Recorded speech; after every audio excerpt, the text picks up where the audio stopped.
Hi, everyone. Welcome to the Be Her Village podcast. My name is Caitlin Lagreus, and I'm the founder of Be Her Village. Be Her Village is an online gift registry for what moms really need: support, not stuff. We're talking to providers and people who care for moms in their pregnancy, their birth, their postpartum. We're talking to real moms and hearing their stories and really just getting into all the good stuff that comes along with new parenthood. So check us out, tune in, and let us know what you think. So you have 5 kids. Can you tell me how old they are? So our oldest daughter is 13. Then we have a boy who is 11, another girl who is 7, another girl who is 4, and then a little boy who is 2. Wow, that's amazing. So I would love, our community is, birthing people, growing families, and people, professionals who support them. And I think on our podcast, we often have the perspective of the birth workers and what they're going through. And on our platforms, we're often talking to birthing people and connecting with them. But I think that the partner and the husband and the dad role is really unique and really interesting. I'll preface this conversation by saying that I became a doula after giving birth twice myself. Mm-hmm. And it was at my first birth, I remember thinking, oh my goodness, this is so much harder to be watching the birthing person than to be the birthing person, which might sound crazy because, it's obviously not the easiest thing in the world to give birth, but it was, when I was giving birth, I had all the information about what was happening. And when I was a doula, I had to get a feel for what was happening through nonverbal cues and through signs and that sort of thing. So I would love if you can kind of transport yourself back to that first time before you were a dad of 5 or 4 or 3 or 2 or even 1, really. What was it like during pregnancy? How were you feeling about the upcoming birth of your first child? Great question. So you do not know what to expect until you are there. And I do not remember the pregnancy or leading up to that being again, I'm speaking from my perspective, but from my wife's perspective, it didn't seem like it was too challenging. Everything sort of seemed normal. And I do remember, the challenge of planning around that. And so you didn't really know when the baby was coming. And, again, leading up to that all seemed straightforward. I remember the first one was a long amount of laboring, I think 18 hours of laboring. And again, with your first one, you have nothing to compare it to, either her or I. My wife did feel that she could go without taking the epidural, probably a little longer than she wished. I can do this, no problem. I don't need anything. And then by the time she decided she did, we realized it was not snap your fingers, boom, here comes somebody to take care of that. So there was you put your ticket in and you wait for someone to be available to come help you. So, I remember it being long. And I remember from my perspective, just not, what do you expect, right? I mean, you're not seeing this, you're not used to it. You could be a little squeamish. Typical guy. I'm like, can I plan this around my dinner? I'm kind of hungry. And wasn't until after the baby came that I think we really recognized the change. Our first one had some reflux. And I do very much remember, after being in hospital for a day or two, being back home, pacing around, holding this new little baby who was crying. And she was born in early December. So it's kind of dark out, days are shorter, colder. And she was not settling down. And I remember that first night of just walking around, her crying and thinking, oh my goodness, what have we got? I mean, this is like, whoa. And that was probably the toughest night in all parenting from my perspective, like from most sleepless night. After that, you got into your rhythm, and I went to Target and bought every kind of swing and gear I could find, and we found what worked for her, and you find your groove. But that was, that one, that was an impression on me, because you're living a different world now. Yes, it's all completely different. And I love that you just I think there's this universal feeling of what have we done? You kind of nailed it. Some people, it's I want to go back. Some people it's I regret this baby, even if it's momentary. Mm-hmm. But I think it's fairly universal and not spoken about of just how jarring it can be to welcome this tiny little adorable human into your life and then not be able to sleep ever again. Or so it feels at 4 a.m. on that first night home. Correct. And it that was sort of the benchmark by which all future children was sort of set by, because our second was quite the opposite. He was super laid back and, to the point of like, what is wrong with this kid? I mean, he's just chill as a cucumber or sleeping, and like, wow, this is not like what we're used to. And so the playbook changes each time. And as I'm sure you know, and anyone else who's been down that path listening knows. And I did not approach, I don't ever remember. My wife was probably different about this, thinking, I'm going to definitely have kids, or this is how many. I don't remember personally feeling that way. I'm not a religious person, but I was sort of like, okay, whatever. I'm the oldest of four, so I've had younger siblings. My youngest brother is 15 years younger than me, so I definitely remember, what that was like. It wasn't my child, but I remember, holding him at the supermarket while my mother was checking out, and somebody thought he was mine, and that was mortifying. So I know I've been around kids a little, but I don't remember me saying, this is how many I'm going to have, or definitely having kids, or definitely not having kids, which is, some people are very strong on those feelings, including some of my own siblings. And I don't remember, my wife was definite having kids, in that camp. And I was just, I'm going to just, see where life takes me. And, neither one of us probably thought it would take us to 5. Yeah.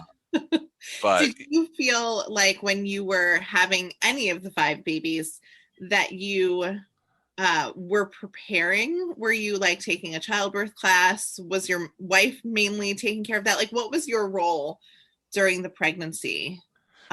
We did take a childbirthing class for the first one, which I think many people do. I remember going to the classes and learning, I think it's been a while, but I'm trying to remember, the basics, I think, of leading up to that. And I don't think it necessarily fit into like child safety, but I feel maybe there was some of that, right? Newborn baby. I mean, certainly we had some, couple choking scares over the years, like many parents did, and how to, really cut that food up. I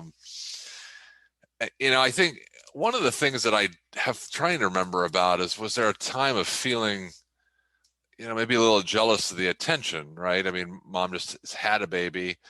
My wife was pretty good with not having a lot of really postpartum. I mean, physically needing to heal, but she bounced back pretty quickly with all of them. Of course, when you have more, there's a challenge of someone who's going to care for those. I do remember the first one thinking, we can let her cry it out. Well, there's no one to wake up. But when you get others to bed, you do really want to play that game, and you're older and you're more tired, and you're like, all right, no, maybe we'll just get him or her. Yeah. But I'm trying to, we didn't have a lot of tons of family support either, the way some folks might. So it was really pretty much us. And, we were figuring it out. There's the balance of work for people, and my wife worked part-time for a while, and then eventually was full-time stay-at-home mom, and I worked from home. So we had a fair amount of ability to be hands on deck. Right. What was it? I just want to go back to what you touched on. Sure. I think it's really important is that feeling of jealousy, because it can feel wild to be jealous of a tiny little newborn who's yours that you love. Yep. And yet it still is really valid. And I think it happens for a lot of us, or a lot of partners anyway, because as much as we can be in this like egalitarian, pro-feminism sort of society, or at least, personally within our relationships, there's something very unequal about the division of labor with newborns, because newborns require so much of their mothers. Can you go into that a little bit, like what that looked like? Yep. and how you dealt with it? It definitely, I mean, you definitely could see that as the dad. I don't personally remember feeling jealous or resentful, but I also definitely did not feel as bonded or connected to any of them for a period, which I, in reading and believing and talking to them, I felt pretty normal about it. I mean, I didn't lose sleep over it. It just, my wife nursed them all. And So I think that was a bond and a connection, and obviously birthed them. No matter what people's viewpoints are these days, just some of that stuff just is the way it is. And if I remember the good 6 months or so, seems like it's the baby. The needs are feeding, sleeping, clothing, and honestly, they don't really excite me. And I remember talking to one dad at one point. It was sort of like that. Some point they start looking at you and becoming more engaging. And as a parent or as a dad, you might get a little more engaged with them. And I feel that even now with all of them, it was just took a while to get there. And I didn't put any pressure on myself or anything. I just accepted that was how it was. But I do remember thinking, I'm not too attached, may not be the right word, but bonded, I guess, as much as my wife was right from day one. Probably even sooner, having been the one to carry them. I think acknowledging that and being okay with that makes you feel like you feel better about thinking, oh my goodness, is this wrong? Is this normal? It could be up to a year. Whatever. It's a kid. It's here. I'll just do whatever my part is, and keep them alive, and and eventually they get personalities and become little people and talk, and then you start to see, maybe you have some, depending on what their little sparks are, and then my wife has also commented at about 2 years old, there's a pivot by which they become sometimes more focused on dad. Mom is old news, or I'm no longer nursing and needing mom for that life survival piece, and she's, I think, outwardly commented, oh geez, now they're all about dad, and that was the same with the boys and the girls. It wasn't a gender thing. It's just, oh wow, following dad all around. And that was a shift. Not that one that I encourage or discourage. It just happened that, like, they discover, oh, there's someone else here, another adult who's got some cool things or things to do. Let me check them out. I love that. I love that. So my experience when I was having my third, which was my max level, it sounds like 5 might be your max, but who knows? Yes, I think so. Yeah, you think you found it. You found your limit. Was that people like friends, family members, and even my medical team kind of treated me like, oh, this is your third time around. You know what you're doing. And internally, my experience wasn't that. Internally, I was pregnant with a brand new baby, and I was a whole new person. Every time I got pregnant, I was significantly different, just emotionally, than I was every other time. So I wonder what that was like for you. Did you feel like it was old hat at a certain point, or does it bring up whole brand new worries, whole brand new feelings each time? So some more of the backstory. So we had 2 second trimester losses in between baby number 2 and number 3. So when that, and I think there might have been a miscarriage in the mix there as well. So after those, things definitely changed, because I think, by the book, my wife was considered high risk, and it changed our venue. The first 2 were born at the local hospital with no complications. But after having been through those losses, and that, being a bystander to that process is definitely a wild ride, because you're not really tuned in for what that's like. And again, you may not have had the bonding in the same experience. And meanwhile, you still got 2 other kids that need. So it's and you're different people, right? You handle grief and things in different ways. So after that, we needed to go to a more high risk place. We had some people say you can't have kids, or you shouldn't, or the risk is high. And there wasn't really someone could say, here's what happened, right? Avoid this, or don't do this, or it'll absolutely happen again, or it won't. That was never really cut and dry. So I think that created a lot more worry and stress for my wife. We went to Boston for baby number 3 and 4, which was a good hour and a half drive with no traffic. So that changed the process leading up to it, and higher level of care, and obviously the logistics of that, and there was some post-delivery complications with number 3. My wife had a clot, I guess, and was losing blood pretty quickly. So all those things sort of carried over. So I don't think it felt like old hat every time at all. For either of us, because we had seen the potential things that could happen both leading up to delivery and even right after delivery. Number 5, because of insurance reasons, we couldn't go back to Boston. So number 5 was delivered up at Dartmouth, Hanover, which may not matter for people, the geography, but that was about an hour and 15 distance from home as well for us. No traffic, which made that an easier drive, but still not around the corner.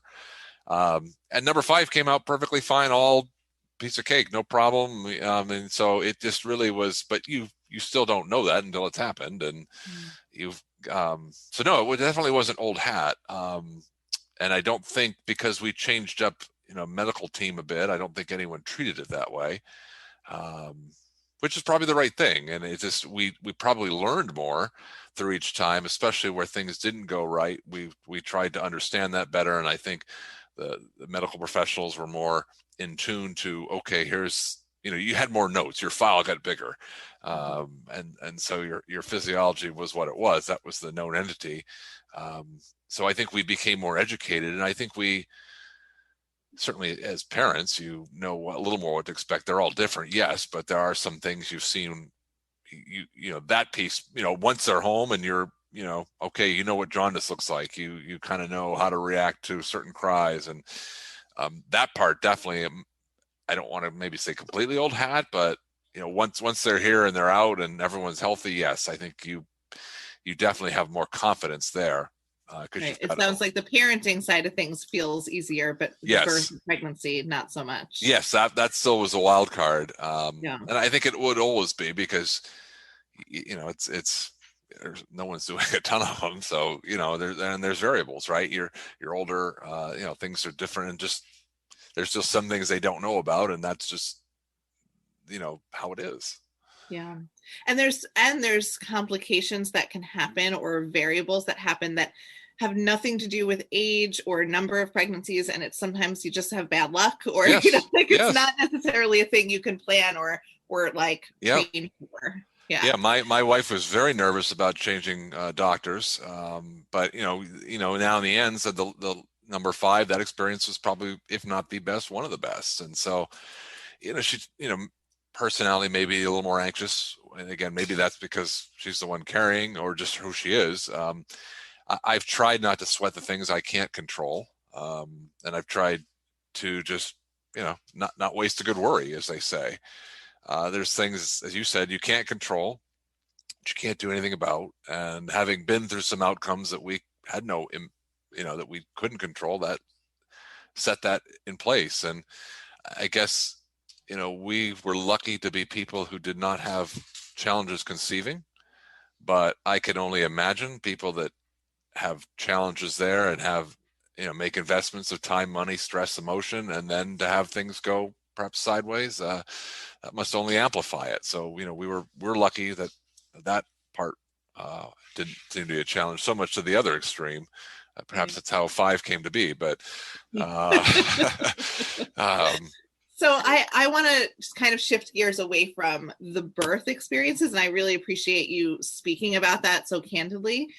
What was it like, or what is it like, in terms of your relationship between you and your wife? Because you've said already a few times that maybe she was higher anxiety because of personality or because of just the situation. And even in those losses, I think, as I heard you say second trimester losses, I'm thinking from a partner perspective who maybe is not feeling connected to the pregnancy, just by nature of, it's not your body, it's not you feeling, movements, that sort of thing. What does it look like to navigate the grief? What does it look like to navigate your whole relationship with each other? How are you guys staying connected to each other, and where are you feeling pressure to support, or what does that look like from your end? There's no doubt, in my opinion, that, sometimes a person's relationship could very easily take a back seat to the child or children. And it's a relationship that I think has to, like any relationship, you need to nurture and water like a plant. I mean, the effort's got to be put there. And I think, I remember, meeting another business person years ago, who was older than me, but he had, Friday date nights with his wife. And I don't remember how many kids he had, but he probably had 3 or so. And they made a point to do that. And I was, I don't think I was married at the time when I met him, but I thought that's really cool because my parents didn't, make that kind of time, and whether it's once a week, once a month, whatever it is, but you know, or even taking a daily walk, whatever it is. I think you need to make that investment because I think it's easy to get caught up in everything else, kids, the work, and all the other things that go on. And there's no question that, these little people need time and attention. And as they get older, as you know, and others know, that, the activities and schools and shuttling and driving. And so, we I think the pandemic time helped our family, and we were able, my wife and I were able to take more, we started taking walks regularly, where because life slowed down a little, and there was, let's go for a walk, and the kids are all here. So we go out and take a break, right? And something simple as walking just gave us time, because how do you talk about the kids when they're right here all the time? Especially when we're now encroaching into the teenage years, which, the oldest, unfair for her, she's paving the way, because every year she hits is a year we haven't had a kid, so we haven't learned that aspect of it yet. So You're she's very kind of, much a first time parent all yeah, over again with the yeah, first she's one. learning with us, and I, sorry for her that, we might not have it all figured out by the last one. We may, um, but grateful that she's an age she can watch the little ones some, so we could go out and take a half-hour walk and not worry that, time it around nap times and things. But just those little investments, and just as simple as talking, right? I mean, because you couldn't go out to restaurants, you couldn't do, in the logistics of finding babysitters pre-pandemic became a challenge, because there was, we would joke for 10 years we always kind of had a little one or somebody in diapers, and you just didn't always feel comfortable leaving that with, an iPod wearing teenager, because we had not been, we'd not experienced daycare, so we had not, as parents, experienced, and not to say it's good or bad, but just hadn't experienced, leaving them. So, it was really kind of a very short list of who was trusted for that, amongst, primarily my wife's parents, who were, half hour away.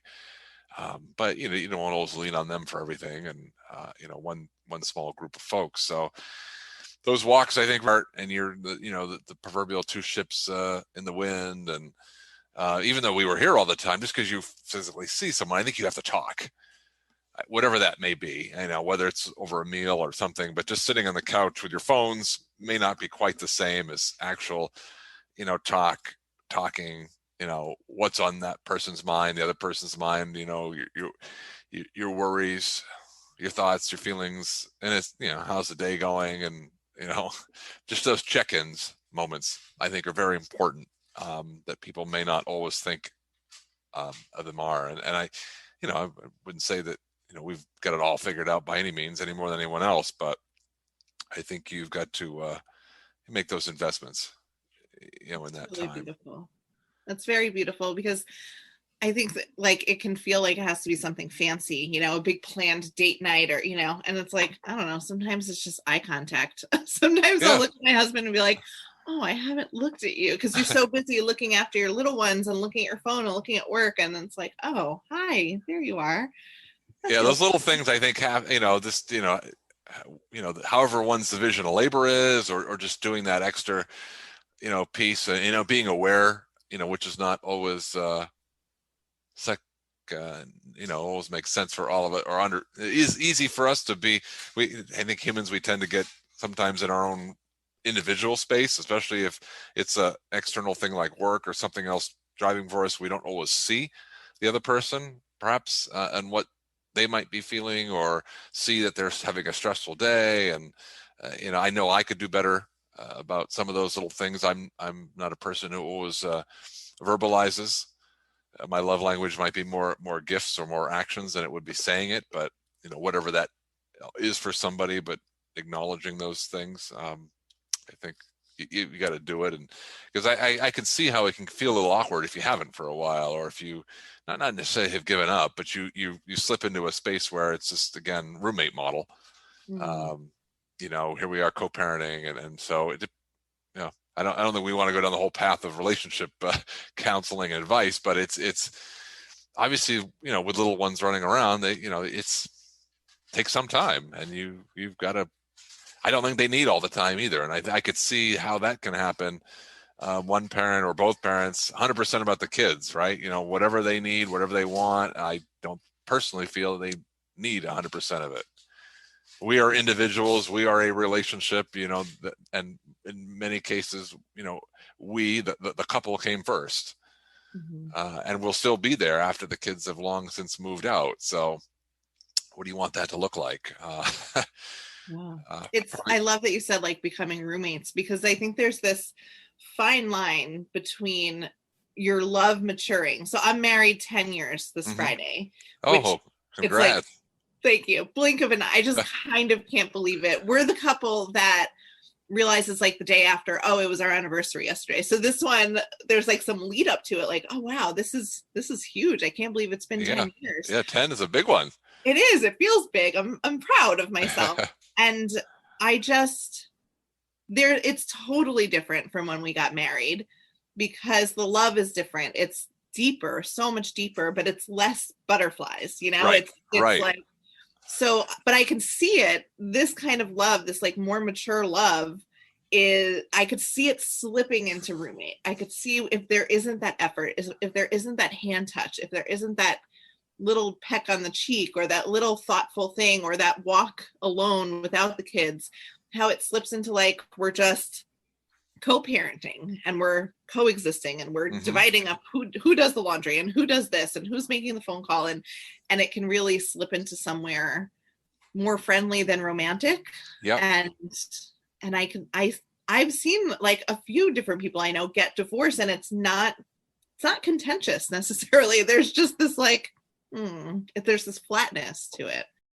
Whether it's our career, our own interests and things that sometimes can inadvertently get put on the shelf are still there, right? I mean, we were once a party of one and we had hopes, dreams, goals, things that we wanted to do and we like to do. And I feel like, the balance goes away sometimes, or it can very easily go away. Not only, couple things that you do together, but things you do individually, hobbies, interests, goals, going back to school, pursuing again, finding that balance and how that works is a tricky path for everyone. Because sometimes clearly we've seen people that are completely focused on their career or something else, and that's shifted maybe the other way too far. Yeah, it's a constant pendulum swing, it It feels like. is. It is. You can't give 100% attention to No, anything all the time. no. I think I heard, I don't know who said this, but like it's like juggling a bunch of balls, and you just have to know which ones are the glass balls and which ones are the plastic Yeah, balls. and you may not know until they fall, right? And Until they break. fall, and they might shift too. Like sometimes this is a glass ball and sometimes it shifts into Yeah. plastic, and it's kind of impossible. And Yeah. it's I as the working, the parent, we're a single income household. So I'm finding, that we live in a world, and we have for some time, especially with technology, a world driven by many dual income households, and many, as I'm at an age where there's other people that are younger than me now that don't have kids that can work 70 hours a week, and I don't want to do that. But that's where some of the bar is set, especially in some tech related thing, but many industries. And there's part of me that feels, that's not totally fair, right? If that person's output can be that, and how awesome for them, but I don't have or nor do I want to develop the amount of hours that person does. So it's not apples to apples. So it's like you have to work smarter, not necessarily harder, because you may not have as much time. We all have 24 hours in a day, but some of my 24 hours are going to other things, which is the balance that I fight to hang on to. But it's the same thing of like, how do you not compete's not the right word, but if you're trying to do one income versus two, for many people, it is tricky, right? You're feeling like you're making some sacrifices there, unless you can have one income that can match the two that is the norm. And it's not that it's a rat race or keeping up with the Joneses, but we're all human. um, and I'd be lying if you don't notice somebody in town driving a nice shiny car and like, oh well, mine's got rust all over it, and I mean, it's because you're saving up for colleges or you're doing what is the responsible piece. But you're like, oh, that'd be nice, take that vacation, right? But you need to buy 7 airline tickets. So where are you going to get to, uh, Maybe rent an RV for yeah, vacation. rent the RV, and it's so and that's a whole logistics of a large family when it comes to vacationing and things. And I know I personally struggle with wanting to give my kids some things and opportunities that I didn't have as a kid, but you've got to be able to write a check for that and do it responsibly. And do it in a way that doesn't jeopardize their education later or Right, your and your retirement retirement, later. and Yeah. and all those other things. And that if I'm in we the all had. same exact boat, Link, and I wish I had an answer for No, you. there's no answer. It's just, Yeah. those are the things that I think we all, well, most of us probably wrestle with as we walk that tightrope through life. And again, I think you communicate that with your partner, and those weigh on you, and that's part of that walk, or that eye contact, as you mentioned, whatever that looks like for a person. But too easy to keep that in yourself. Yes. So if you had one piece of advice to partners, dads, to be men who are listening right now who don't have a baby yet, but either are going to have a baby or their partner is pregnant, what is your advice to dads to be? My advice is to hang in there for the long haul and not go in with expectations. I mean, you really do not. There's no way to predict where it will take you. So I personally think, especially if if that's on the horizon within the next 9 to 10 months, um, maybe avoid big life plans and enjoy the moment and just take it for what it is. It may be a bumpy road, it may be a smooth road, it may be some twists and turns, it may be textbook. But that part is a short-term journey, but the journey after that, it becomes a lifelong journey of what parenthood looks like, and it's different for everyone. I think striving to find and maintain that balance and navigating that in the minefield of today's world and whatever tomorrow will be is the challenge, and that's the advice. Maintain balance. Protect that family time. You can always get another job. You can always you know people say it goes by quick. I personally don't feel it's going by any faster than it actually is. um, but I've often theorized, if people say that when they drop their kid off at 6 in the morning. I have an opinion, a fairly strong one, about outsourcing parenting, which we don't have to go into. But I think you're going to have kids, enjoy them, right? Whether it's just 1, 2, 3, 5, whatever it is. I think most kids would rather not have another family trip or a fancy car and just more time with mom and dad. That's it. More time, whatever that is. And I'd like to think that's the best investment one can make in your children. You should enjoy it too, right? I mean, it should be, but I'm not saying all your time, right? I mean, it's not like, all that, but my advice is strive to maintain balance, whatever that looks like. Everyone's situation is different. And I think if I could add to that, it would be maintain an outlet for someone to talk to about it. Certainly once you're, get the parent badge, that gets you in the club with other moms and dads all around the world, anywhere on the planet. And so, it could be a buddy, a coworker, somebody to go and have a beer with, or whoever it is. I mean, yeah, I think obviously your your spouse or co-parent is the obvious first person, but I think it's okay. I think you got to have other people. You got to have a network. You got to have a support network, just like everyone needs, Mm. parent or not, right? But I think, I don't know if we still live in the world of the typical macho guy who doesn't talk about his feelings, but I think anybody can be, men or women, right? Keep it all in. You've got to talk to somebody, because That's again, great. it's a long distance run. It's not a sprint, so it's a marathon.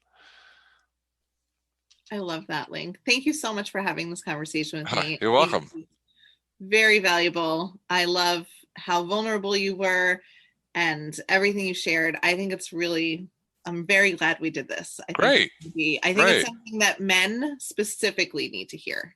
Like it's And, okay to feel things and to feel all these big feelings. And I don't know, it's really beautiful. So thank you for sharing oh, you're that. welcome. You're welcome. I Um, think that there's like not nearly enough support for partners, specifically fathers. I think you guys get neglected a lot. And I think men in general, forget fathers, just are taught, this toxic masculinity that you can't have feelings. It's right, feminine to have feelings. And right. and then you have a whole bunch of men that are having emotional experiences with no outlet, no emotional literacy, and it comes out as aggression or violence or Yep. abandonment. There's all these Yeah. horrible results of just not acknowledging. So to hear you talk so beautifully about your experience and the things you struggled with and how it was actually fine, and like, I don't know, you have a very comforting and soothing energy to you. I think it's going to be really beneficial.